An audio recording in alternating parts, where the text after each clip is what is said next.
everyone. It's Cherry. I'd like to welcome you all to our first Tuesday night live event for the 11:11 hour and Help Me Build My Business Australia Facebook group.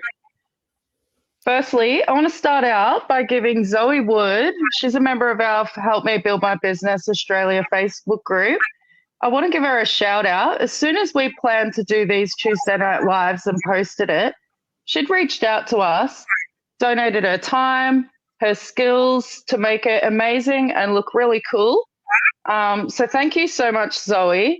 And also, Zoe helped us turn these lives into a regular podcast series for Spotify. So if you just search 11:11 hour on Spotify, it's just going to pop right up and you can listen there. So tonight, we would love for you all to take part in the discussion.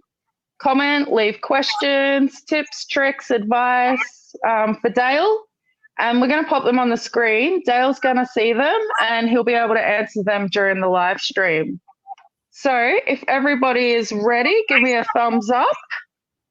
And I will mute myself and pass it over to Tabitha and Dayle. Hey, Dayle. How Good to go, guys? Yeah, we're ready. How are you? I'm really good. It's been an anxious wait for a Tuesday night live. How have you been feeling about it? Very anxious. My first one ever. Yes, same. It's going to go. Well, yeah. It's all right. We can be anxious together, right? Totally. That's right. So, Dayle, you are a psychologist, yes, at Cognitive Consulting Company. Yes. Consultancy company. Yep. Consultancy company. Yes. And what's a bit of your history? What have you done? Where have you come from? Where have I come from? So you may be able to tell by the funny accent I'm not Australian. I moved over from the UK in 2017. Yes. Before I moved over, I completed a bachelor's and master's degree in forensic psychology. Ended up moving over here and working in a prison for a number of years. COVID hit, and for me, that drastically changed the scope of my job. And like anybody else around here, we weren't allowed to. Well, you guys weren't allowed to leave your houses, and we weren't allowed to engage with people inside prison. Which wow, that would have been challenging. Yeah. Very. Enjoy it, and ended up leaving that and setting up Cognitive Consultancy Company. Yeah, cool. So tonight we're going to talk about, well, the link between strength and resilience and business. Being a business owner myself, I know that being stressed is part of the role sometimes, especially when you hire staff and you start businesses from scratch and all of that stuff. It comes with it, unfortunately. But there are ways to cope. That's what we're sort of touching on tonight. So, I think for me personally, Dayle, the hardest thing in business when it relates to stress has been staff. Staff for one. I know in our first business, Reovenised, staff was a big one. Finding the right people is a massive one. Thinking that I need to solve everyone's problems. That's, it's like I learned very quickly that not every client is for me or for our business. So there's that. That they've been my main things. And I've grown two businesses from scratch, like started it from scratch. And so they're the things that have been the biggest bother to me. What would you say to somebody in my shoes, say 5-6 years ago when I started our first business? What would you say to set myself up for, less stress? Something you spoke to a second ago was recognizing that you can't fix everybody else's problems.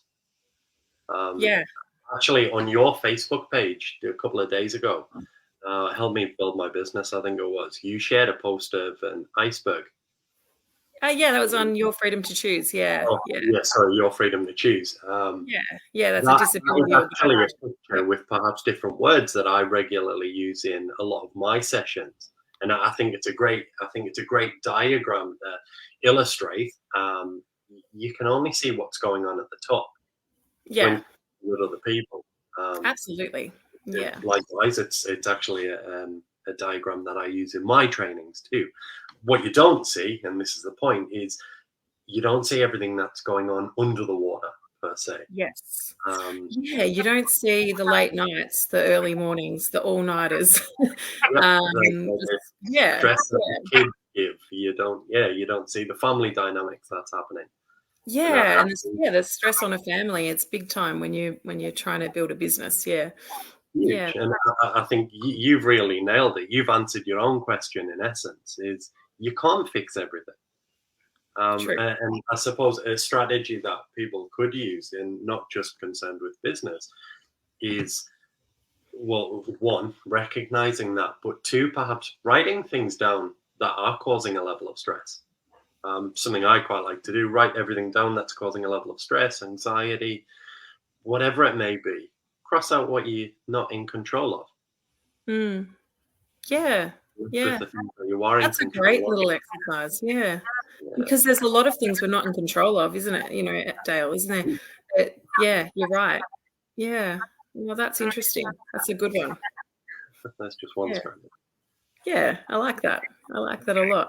And making, I guess, in business, I've learned somehow, don't know how, but I've learned to compartmentalize a lot more now. So I can have a problem over here, and move forward and deal with this issue over here, and leave that one there.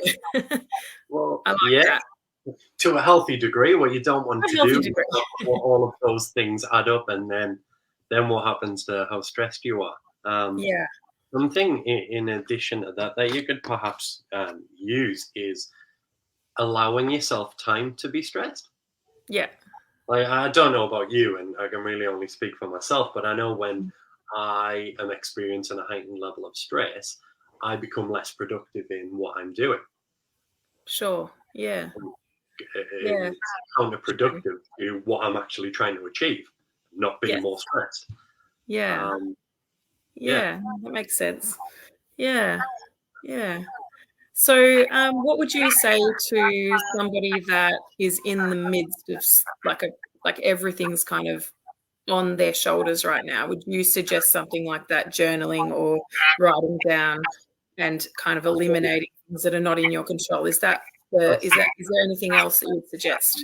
Yeah. Well, again, you've just said two of them. Journal, write things down, talk. You and I are doing right now. Have a conversation with somebody. You know what it is, on a podcast, or whatever it is, with a family member or loved one, whoever it is, and to evidence that an age-old saying of a problem shared is a problem halved. True, and that's the whole point in Help Me Build My Business Australia.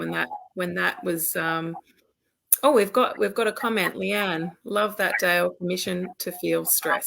Yeah. Thanks, Leanne. Yeah. I mean, at the end of the day, I think it boils down to,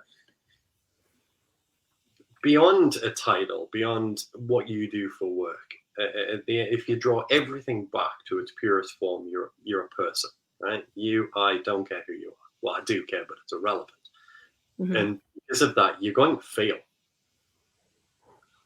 Accept that. Yeah, a level of acceptance will actually help with the way you feel. Mm-hmm. Now that makes a lot of sense. I like that. Yeah. I don't know, something else I'm thinking, strategies that you can engage in the moment. So something I quite like to utilize is progressive muscle relaxation. What is that?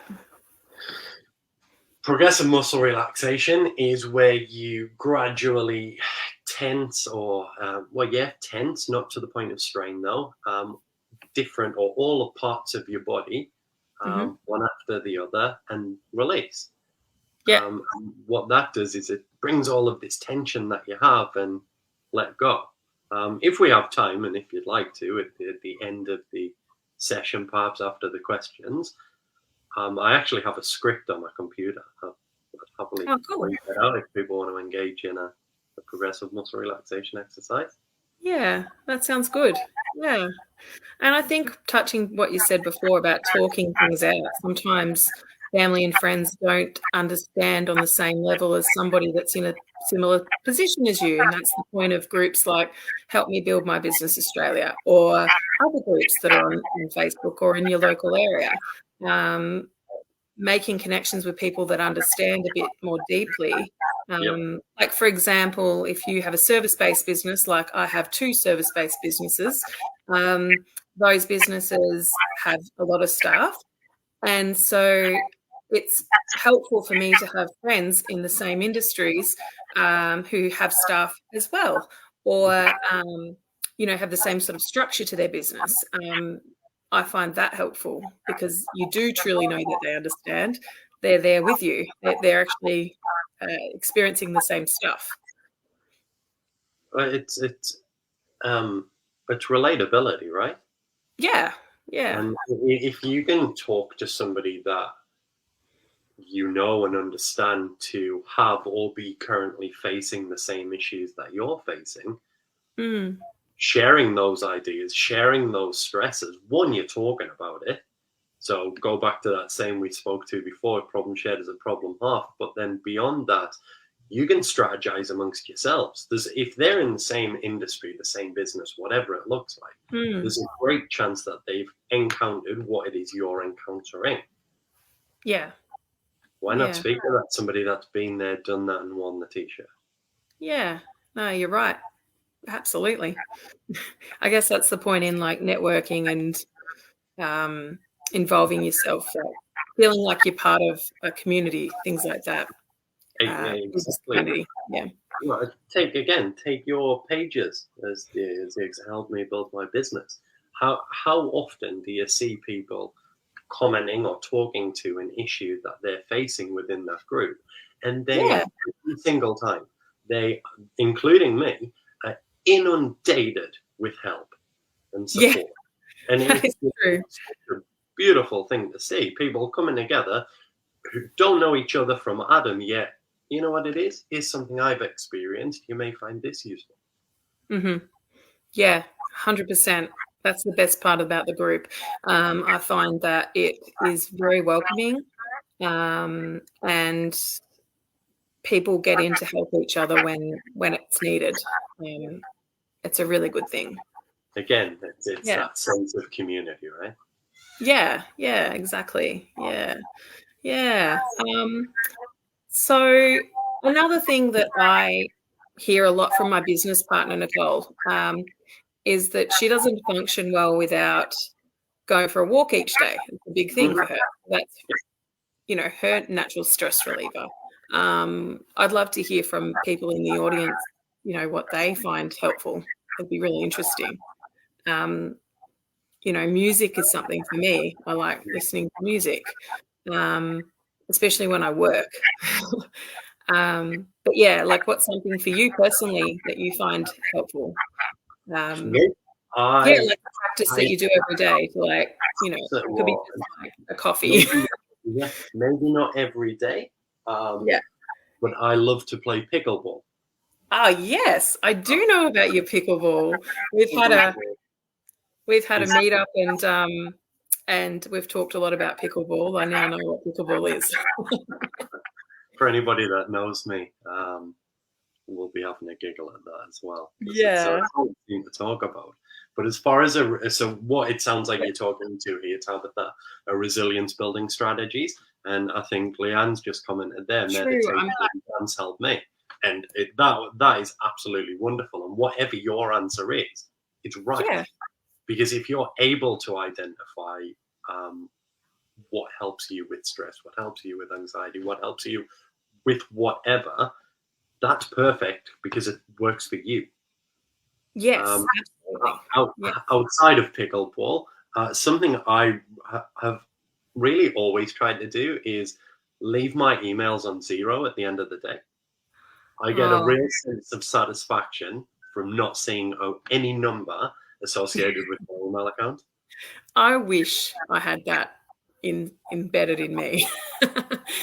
Corinne says, when I'm really stressed about a job, I walk away from it for a period of time and go back to it later, which is smart. Oh, yeah. And it You're is not in the right headspace. Yeah. Well, what's that? What is that going to do? It's going to allow you to formulate a proper plan, a proper action plan to, I don't want to say attack, but conquer whatever it is that you're challenged by or stressed by. Yeah. Super smart. Oh, Roy. Roy's one of our biggest supporters in Help Me Build My Business Australia. We love Roy. And in anything we do, to be honest, Roy's always, amazing. Finding a quiet space with my office supervisor. Do you know who Roy's office supervisor is, Dayle? I don't. You don't? Oh, gee. Isn't his profile picture as cat? Yeah, that would be Dougie, the office supervisor. Yeah, he's great. You need to spend more time in the group. You'll see a few pictures of Dougie. Roy, I believe that I understand that Dayle has an office supervisor as well at his house. Yeah, I've actually put him outside with his dinner tonight. If I'd known we were going to be comparing animals, I'd have brought him in. He could have sitting here with me. Leanne Michelle says breath work and the beach. Beach, completely agree with the beach. I am also all over the beach, Michelle. Breath work. Michelle, I don't know what breath work exactly you engage in, but if it isn't this is also another good strategy, something called box breathing. Have you ever heard of box breathing, Tabitha? I think you've said it to me before. Okay. That's unsurprising. For those of you who don't know what box breathing is, it's essentially 4 seconds each. So you breathe in for 4 seconds, you hold it for 4 seconds, breathe out for 4 seconds, and rest for 4 seconds. Oh, yes. You do that for as long as you're comfortable with. Box breathing. Yeah. It's actually pretty good. Cool. That's good. Yeah, no, Leanne Michelle, she should share a bit about what breathwork she does. Leanne's going to be doing a upcoming episode here at 11 hours, so that's going to be awesome. Maybe she'll talk a bit about that as well.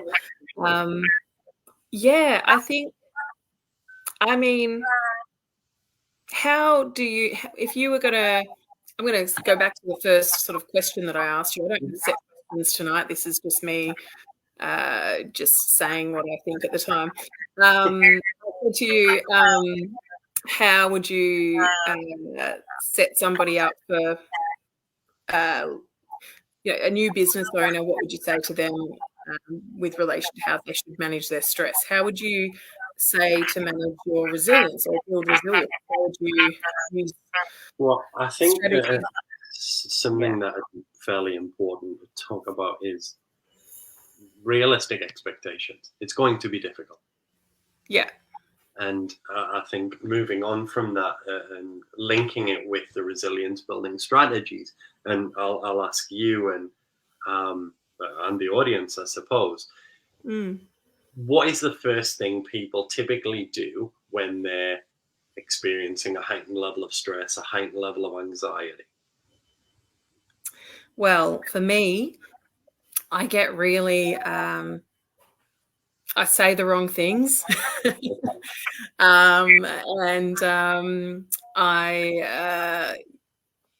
I'm quick, I get like, I've got to fix everything. I've got to get it sorted. I get into action mode, to be honest, but I am very direct in those moments, definitely. Nicole, my business partner at Your Freedom to Choose, knows that. But she's similar too in that way. That's me when I'm in a relationship that works. What about the things you enjoy? So I'll get to it. Typically speaking, regarding the things people enjoy, whether it be pickleball, whether it be going to the beach, having a dance, that's generally the first thing that goes out of the window. Don't have time, I'm too stressed, I'm too anxious, I've got to do this, I've got my business, I've got to do this, that, and that. And it's actually the worst thing you could do is to stop doing the things that you enjoy.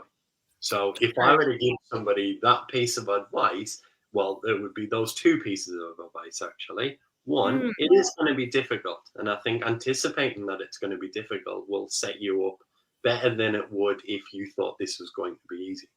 Secondary to that is keep doing the things that you enjoy, because like you, I own my business, and like I'm sure a few people watching, they own their business, or they're just hard workers in stress-fueled environments.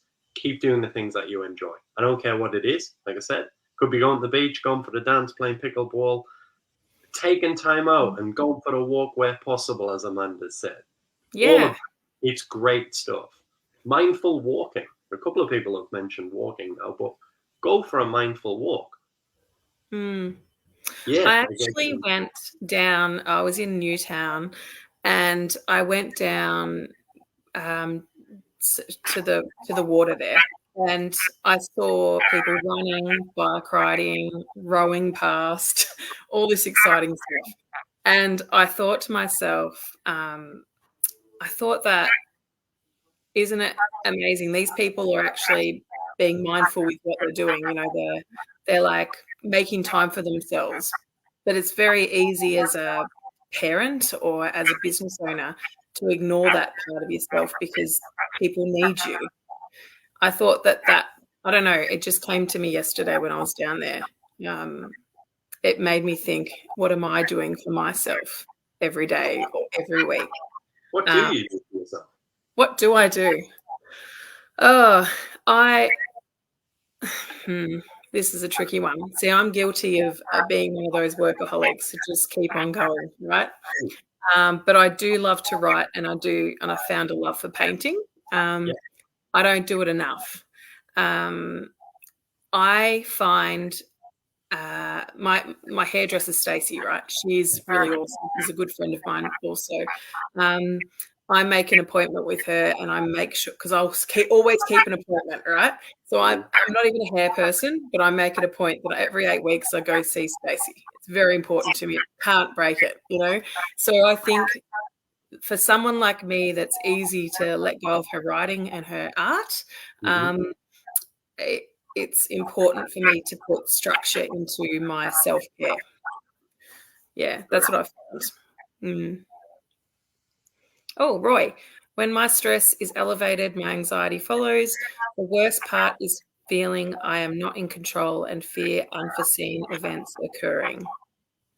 I'd like that. I'm going to plug myself for a second here, Tabitha. Yeah. If somebody, I can't do it, but if somebody could post a link to my website, on there you'll find a complimentary wellbeing pack, I think it's called. But for those of you who don't want to do it, if you've got a piece of paper handy, I'll give you a second to grab one. And this is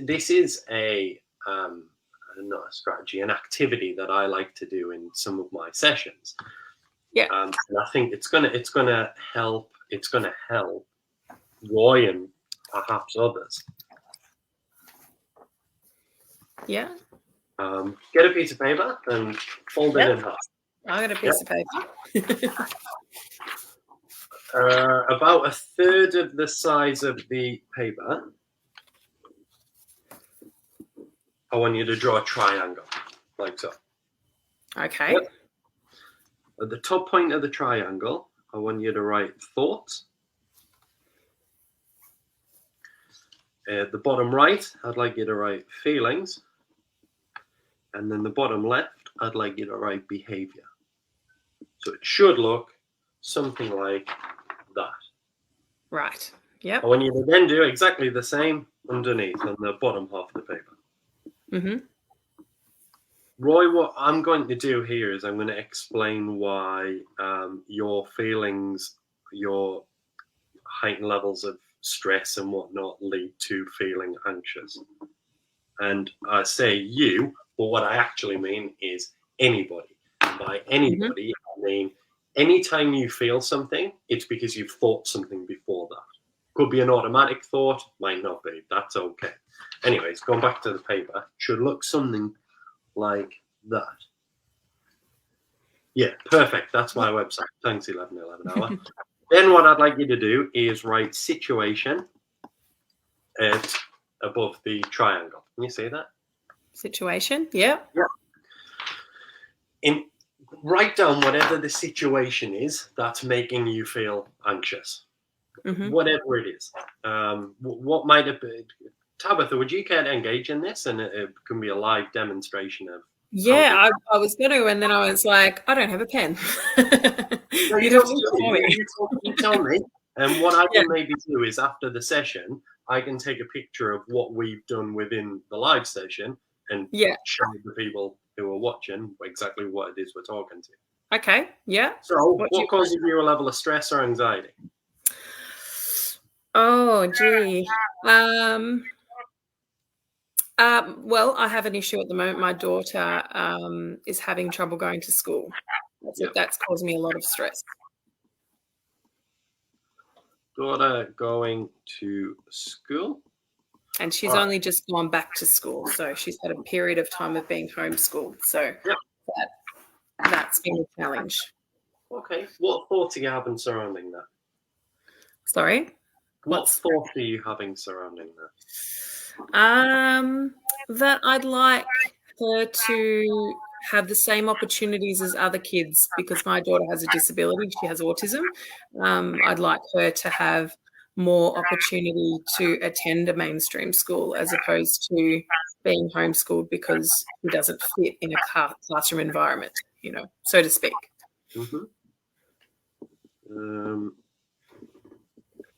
Cool. So the two thoughts, and I'll tell you, like I tell anybody I ever engage with, if I get this wrong, that's okay. I'm human. I will make mistakes. But so far, I've written down, I wish she could have the same opportunities. I wish she could attend a mainstream school. Yes. What she does.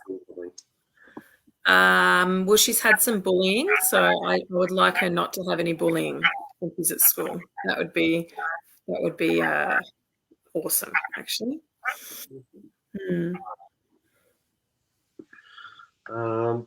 Yep. Can I get one more? Give me one more. Oh, okay. I would like her to be able to be independent from me and able to be in a social situation with other kids her own age. You'd like her to be independent? From me, yeah. So like not, like that she can be in the community without me there and be functioning and okay, yeah. Okay, so you've already identified, before we even got into this, you identified feelings of stress. What else? How else does it make you feel? So I'm just going to read back the things you've told me. I wish she could have the same opportunities. I wish she wasn't being bullied. I would like her to be independent for me. I wish she could attend a mainstream school. Makes you feel stressed. How else does it make you feel? It makes me feel worried. Because as a mum of a child with a disability, you often worry about the future and how this would affect her in the future. What else? How else does it make you feel? Frustrated, definitely. Yep. Yeah. And one more. And probably not heard. So, not understood, I guess. Does that make sense? Is not feeling heard a thought? Oh, probably not. No, I think yeah, I guess I feel sad for her. Yeah. Okay. And what is your typical behavior as a result of this? I'm an action mum, so like I do whatever I can to help her be accommodated and supported.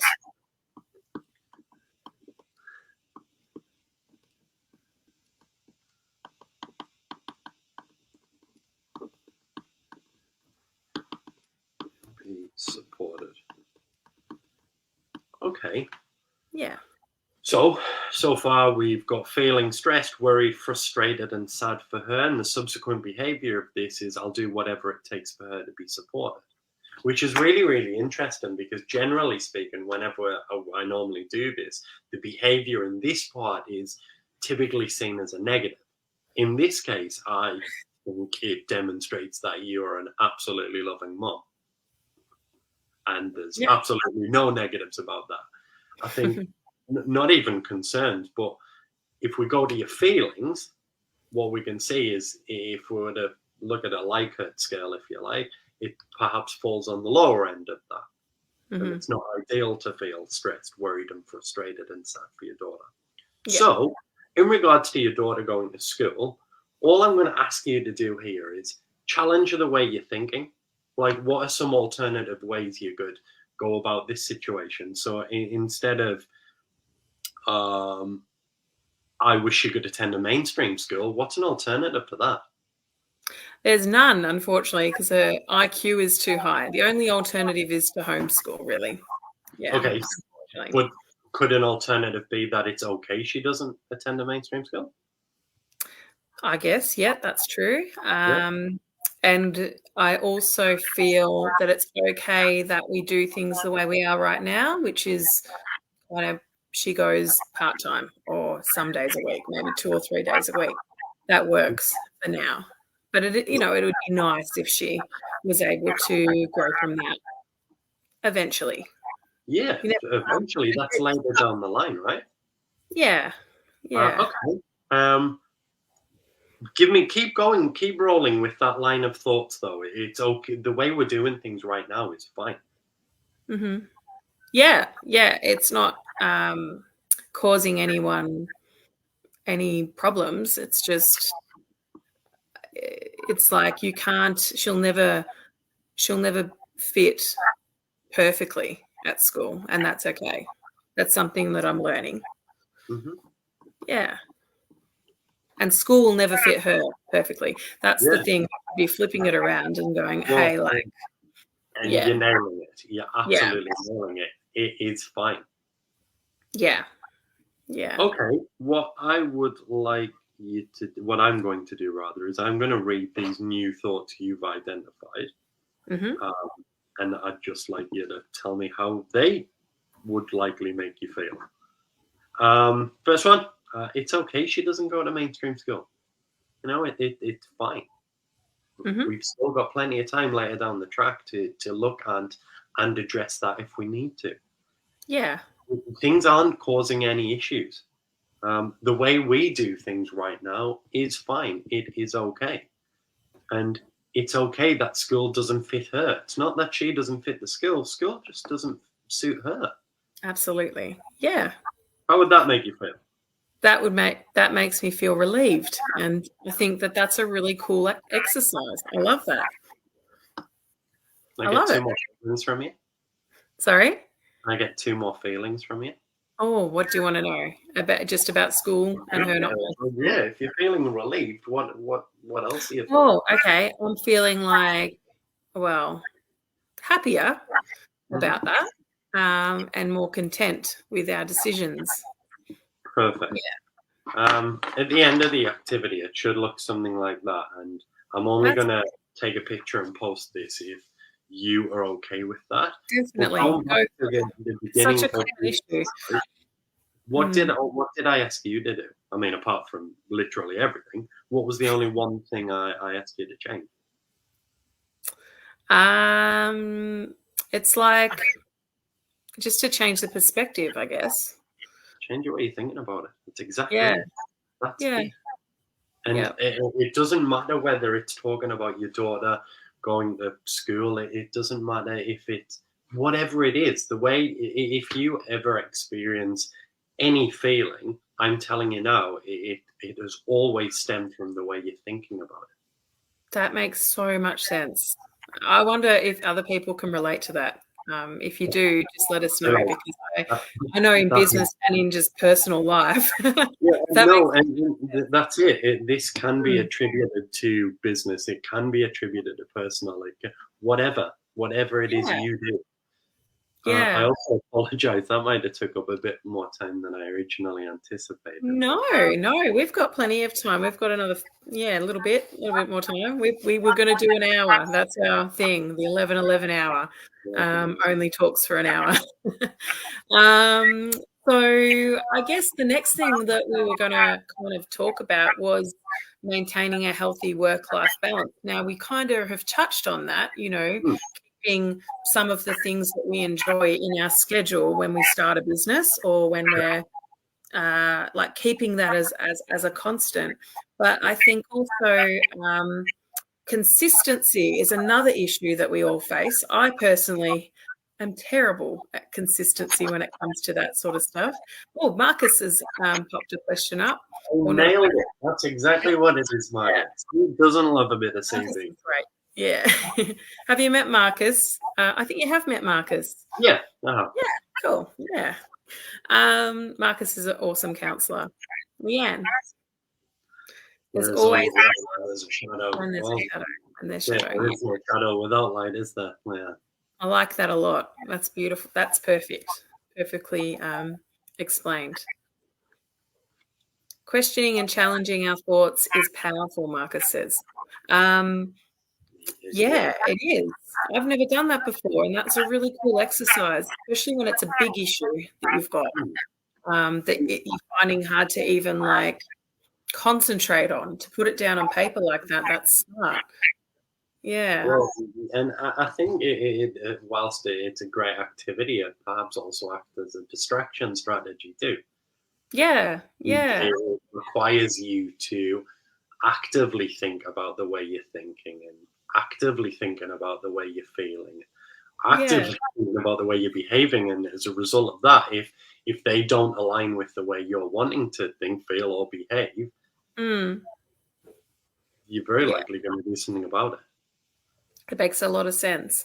Back to consistency. So how do you build a consistent pattern? Like how do you stay on target when it comes to your work-life balance? Well, it's a bit of a difficult question to answer because I think everybody's different, right? Mm-hmm. And I think everybody requires different levels of that balance. Like some people, for example, may use work as their self-care strategy. I think to a point that is healthy, but I think if you overdo it, it could become unhelpful. Yeah. I went to a workshop once in Geelong, okay, and it was probably 3 or 4 years ago, and it was with Deb Fribbins, who's an awesome mentor, business mentor, and she said something that stayed with me, and it was that if it's important to you that you have 1 month off a year, like say that's what you want to do, make sure you factor that into your numbers so then you've got no reason not to have that 1 month off or whatever amount of time it is. And that's something that I hadn't really thought of until then. I know it sounds simple, but there are things we can do like that as business owners. 100%. And I think it's planning, right? I think it is planning. Something I find very, very useful, and again, this is just for me, something I find useful, is that I like to have something to look forward to. Yeah. Because when you dial it back to increased levels of stress or whatever it looks like for you, having that somebody spoke about it a second ago, that light at the end of the tunnel, if you like. Yeah. And it's almost like an a driving force to help you carry on, continue with what it is that you're doing, because in 4 weeks' time, I'm going to have a long weekend. Yeah, you like to travel, don't you, Dayle? I love to travel. Where's your next? Where's your next destination? Funny enough, I don't have a holiday coming up, but my partner and I were gifted a weekend away by some friends and their partners, and we really need to book that in And ironically, at the minute, I don't have that something to look forward to. So I've now just triggered myself to, once I finish here at 9 o'clock, I'm going to jump off and I'm going to go and have a chat with my partner about booking something in. Yeah. Good plan. Yeah, good plan. Yeah, that's awesome. Yeah, I think I'll have to have a look at the comments actually and see what's happening over there. So Roy says, oh, hang on, we've got one on the screen. Corinne says, I'm having next week off because it's my daughter's formal. Next week is about her, which is perfect. That's what it's all about. The things that are important to us must fit into our work schedules. It's easy not to. It's easy to have great intentions, but if you don't actually mindfully take that time, I find somebody suffers. So it's important. It's important. I think continuing to have a sense of identity it's not even important. It's absolutely vital. Like, yeah, you run your own business, or yeah, you work within a business. That's absolutely fantastic. But I think it's imperative that you remember, like, that is not your identity. That is not who you are. You are the mother or a father or a brother, a sister, a friend, or whatever. You're not I am not a psychologist. I work as a psychologist. That is not my identity. And I suppose that ties in with a point you raised earlier about that separation. Yeah. I also learnt recently from a counsellor that works with us at Your Freedom to Choose. She said something, and I can't remember exactly how she said it. You correct me if I'm wrong. But not to forget that we are more than just one part. So we're broken up into parts. So, like, I'm a mum. Yes, we can even go down through, I like to help people down to the things that I do on an active basis. There's lots of parts to me. So it's not like if there's don't focus in on the thing that you don't like about yourself the most. There's lots of other parts. That's her whole thing. I thought that was really interesting. I think it's a great point. Sorry, I've just realised Leanne's commented there's a small business owner, you need to put your own self-care before anyone else. Say your non-negotiable boundaries. Yes. Couldn't have said it better myself. And I suppose a saying that I quite like is, how can you take care of somebody or something else if you can't take care of yourself? Whether it's your client, your business, your whatever it is, your child, your whatever. How can you take care of them if you can't take care of yourself? Sure. I mean, I was terrible when that first business. I was really terrible, and just worked. The second one, we started on in a really good mindset, and knew that I was only going to work a couple of days a week. That was really important. Work in my business a couple of days a week. And that's really a strategy that's worked well too, to treat the business like it was sort of at the level I expected it to get to from the very beginning, and to work as if I was at that point from the very beginning. I don't know. It's helped me at least. And this is it. And again, yes, that is the right answer. And it's the right answer because you're identifying that it's worked for you. Yeah. I think in these moments, and why I said earlier, it's like, that's actually a really difficult question to answer because everybody's different. It's nice to see people commenting and saying that they love the live and they're enjoying it. It's really good. Thank you for supporting this first go.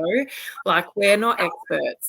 Cherry's not an expert. I'm not an expert. Dale's first time as well. So all the comments that I'm seeing come up are incredible, and we're so grateful. You have no idea. And for everyone that listens to the replay, because I know there's a lot that want to listen to the replay. I want to just say that at this point. Yeah. So I think for us, Dayle, I guess I would really like, right mindset is the key. Yes, absolutely.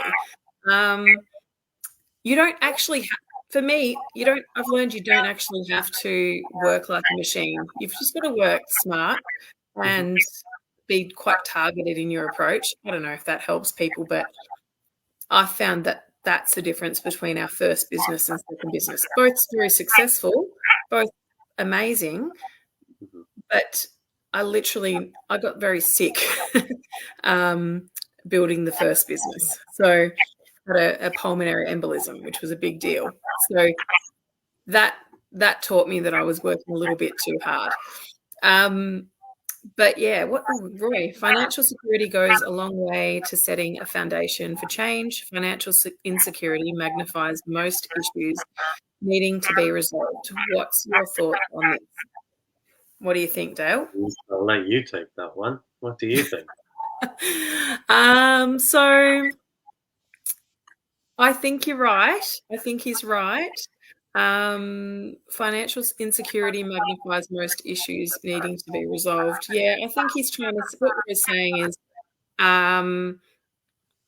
when I don't know if I'm getting this right, Roy. Let me know. But when you're working towards something and you know that it's something that you can't, like, you have to get right. You've put everything on the line, I guess. I'm speaking a bit personal here. You've literally put everything you've got into something and you need to make it work. It's easy to forego your own self-care. I don't know. I'm probably It's easy to what? Sorry, you cut out. So it's easy to forgo your self-care. Like if you've got a target that's like a financial target, I guess, and you've got insecurities around that. I don't know if it's flashed off now. I can't see the question, but that's what I read from that. Here we go. Financial security goes a long way to setting a foundation for change. Okay. So what do you reckon? What do you think, Dayle? Well, no, I agree. Am I wrong? Because I interpreted that the same way, and I think if you are financially insecure, do have let's call it all of your eggs in one basket. That is naturally going to cause issues. Yeah, true.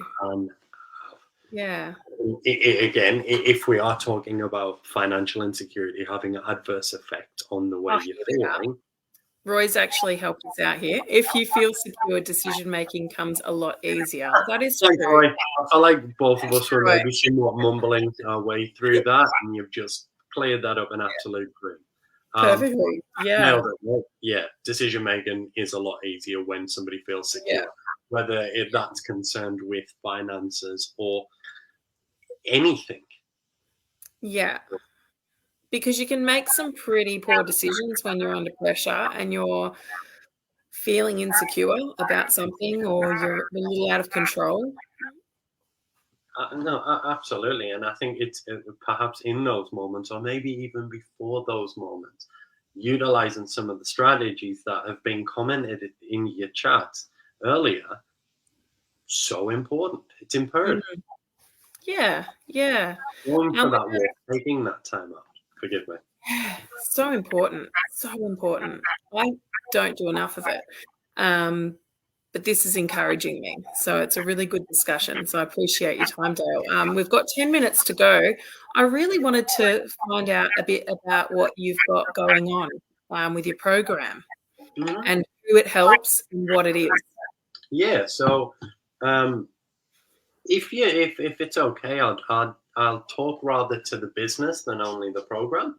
My business you can say that it's split into three components. The first is, and actually only last week, I became a mental health first aid accredited facilitator. So that means that I can now teach mental health first aid, which is absolutely awesome. The second part is, which one should we go with? Individual therapy. So I offer a triaging service, if you like, within organizations.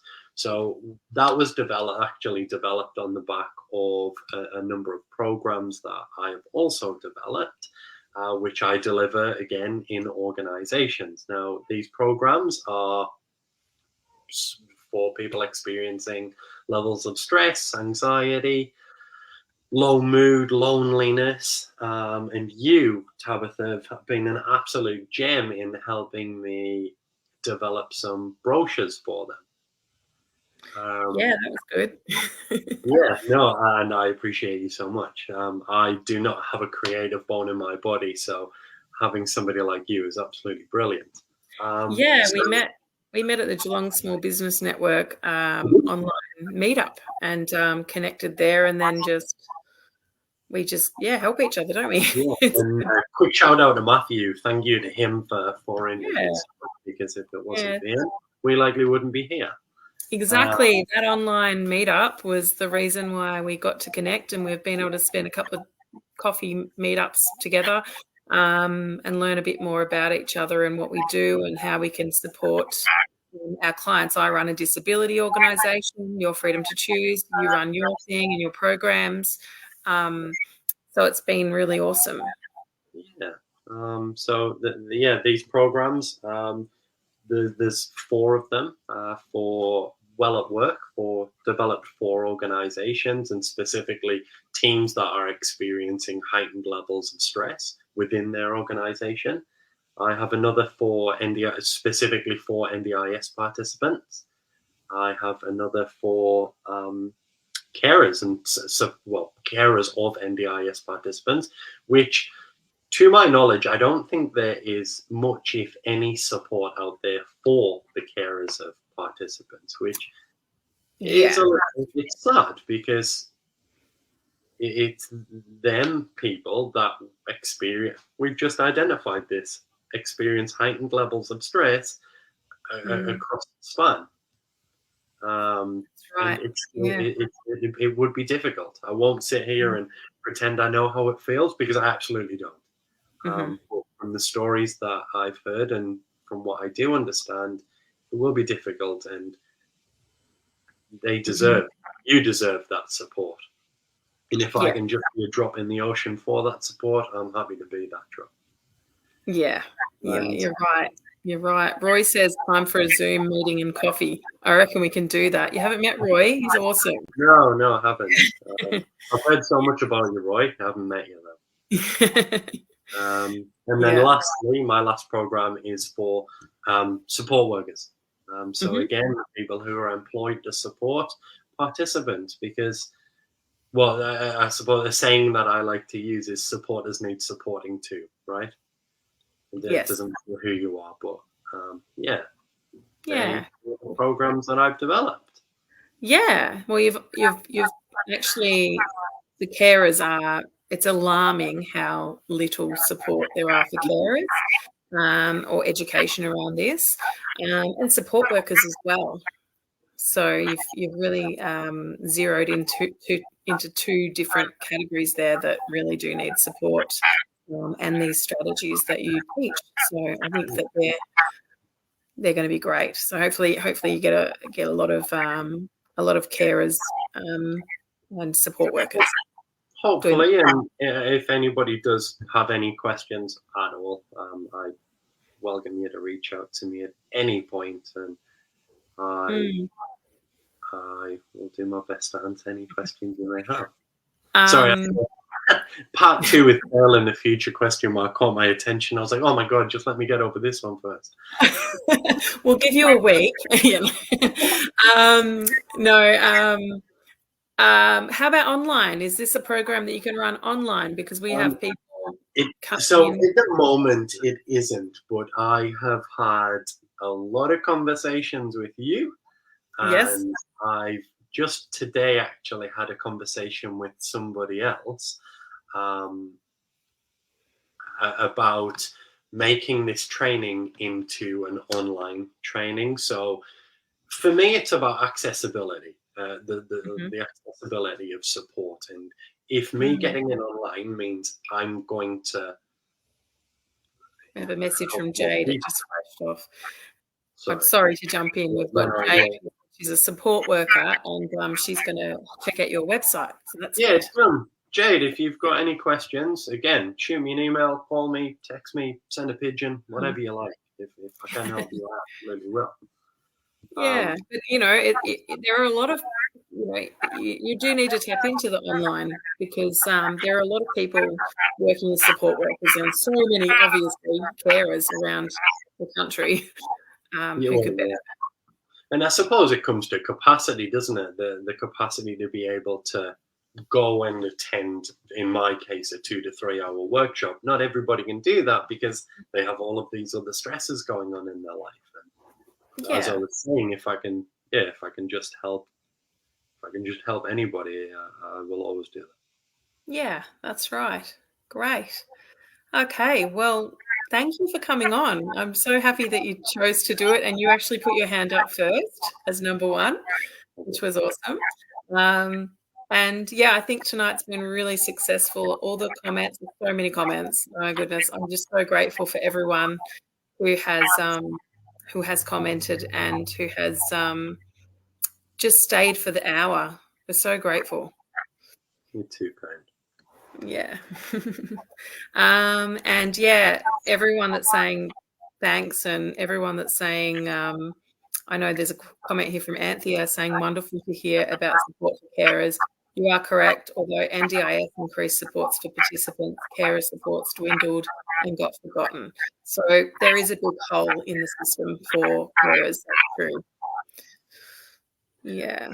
It's sad. It's difficult, but again, if you and I can just be a drop in the ocean, I'm sure we'll do it, and happily do it too. Absolutely. Yeah. All right. I wonder if Cherry's going to come back and say our goodbyes. Sorry? I wonder if Cherry's going to come back and say something at the end. I'm not even sure. Is she going to come back? We haven't planned anything. So come on, Cherry. Yeah, she's still silent. She's muted. Anyway, it was awesome. Thank you very much, everyone, for spending an hour with us on a Tuesday night. Next week, we have Amanda Nicole. She's awesome. She's like the queen of social media. So she's going to be answering all our burning questions about social media and how we're going to up our social media game. So please definitely come on for that. We look forward to it. Beautiful. Thanks, guys. Thank you.